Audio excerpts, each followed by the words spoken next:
next segment is brought to you by Fisher Funds. When it comes to retirement, one of the biggest questions people have is how much money they will need to save to have the kind of lifestyle they would like. Here to chat a bit about this is Guy Sloan from Fisher Funds. Guy, good morning. How much money do we need to retire comfortably? I would love to come here today and have the perfect one-size-fits-all answer.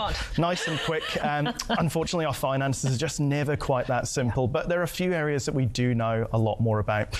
We know for certain that NZ Super on its own isn't going to be enough to provide even for some of the more basic retirement lifestyles we might be looking for. Massey University every year does some great work and provides us with their New Zealand expenditure for retirement guidelines, and they just give us some benchmarks on what we might be expecting in retirement.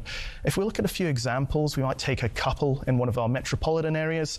They could be looking for a no-frills retirement, which is just the necessities and core expenses, weekly $982 to provide for that.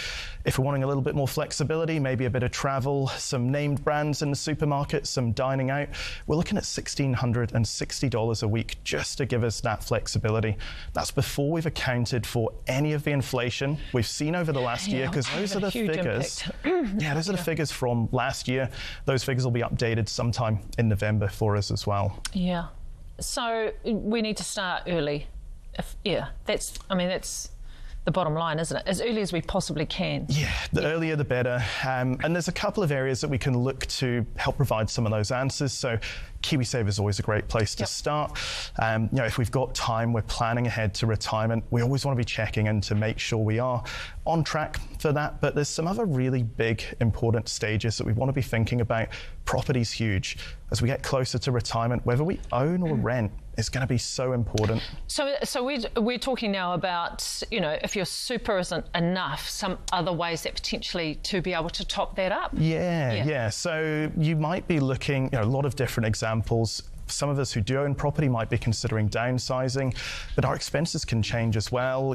Some of us might be thinking about retirement villages or moving closer to family as well. How do we tell if we're on track? Sometimes we just put it away and then don't look at it. Yeah. The good news here is there's lots of really good calculators and tools out there. I really like sorted.org.nz. Their retirement calculator lets us track those figures and see how our KiwiSaver's lining up, and we can actually get a feel for those different expenses we might see and just start putting some plans in place. As always, it can get a little bit complicated.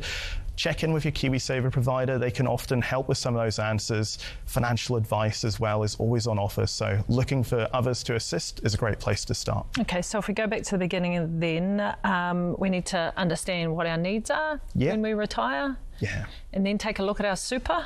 Yep, have a look in on that. Check in. Always worth saying, check what fund you're in. If you can contribute a little bit more, think about those options as well. Yeah, brilliant. Guy Sloan from Fisher Funds, always a pleasure. Good to have you on the couch. Thank you.